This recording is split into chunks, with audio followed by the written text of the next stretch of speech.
Sa maligo.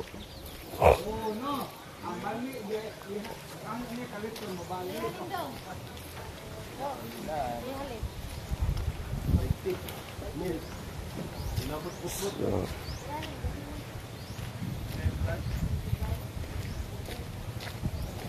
ligo na punta, ligo. Ligo ta mga kaibigan.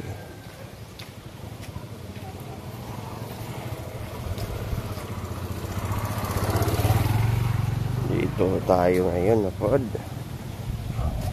Another day. Another ligo na ho tayo mga kaibigan. Another to swim. So, masyadong ano lang.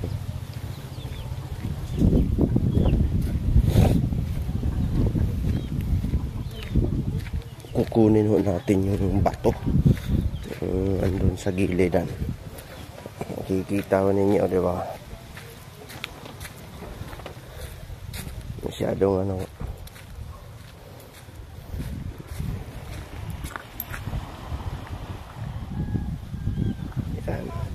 Yan po ang hampas ng dalampasigang ito mga kaibigan. It's around 9 o'clock in the morning. It's around 9 o'clock in the morning right now. We are here. Dito ho tayo mga kaibigan sa tabing baybayin na ito mga kaibigan. Ito mabuti ito mga kaibigan. Nindot kayo siya mga bato. But masyadong mabigat. So that's why. So andito ho tayo. Yan. Andito ho tayo mga kaibigan. Kung makikita nyo. Yan. Dito ho tayo mga kaibigan para maligo at the same time mangongoleksyon ho tayo ng mga ano dito. Mga precious stones na para ho sa ating mga bonsai materials in which darating pong panahon mga kaibigan na ito po'y magagamit natin. Ito po yung ilog mga kaibigan na kung saan nagdurugtong dito sa karagatan na ito mga kaibigan, in which yung tinatawag natin na brackish water, yung brackish water natin mga kaibigan.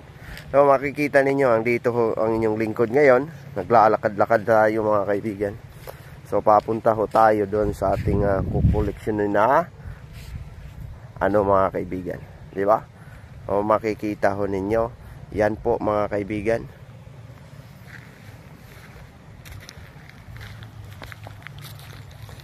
Yan. Maboro man siya. Hindi ito magiligo ron.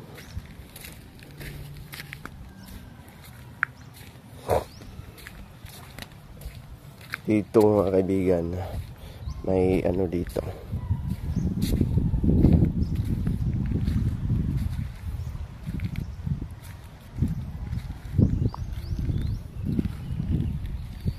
Mga koleksyon tayo dito. Ito yung mga koleksyonin natin. Meron akong nilagay dito. Masyadong mga bibigat-bigat to kunti. Ito yan. Yan ang koleksyonin natin sa araw na ito.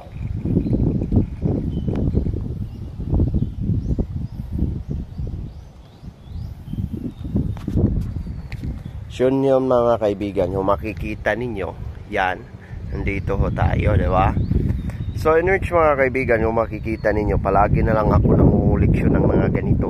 It is because I am very particular for the nature, in which the nature is direct affections to the life of the certain individuals.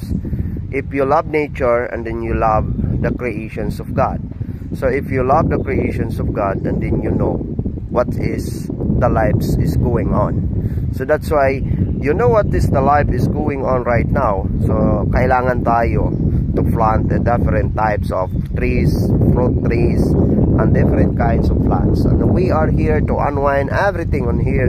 And this mga kaibigan, it is because we are here right now, no, na kung saan tayo po ay masayang masaya dito. Dito ako nag-unwind, in which nagaling ho tayo in our duty right after our duty, and then we proceed here mga kaibigan. It is the place of my biyanan. So maraming salamat. Thank you so much to all of you guys. Maraming salamat po sa ating lahat.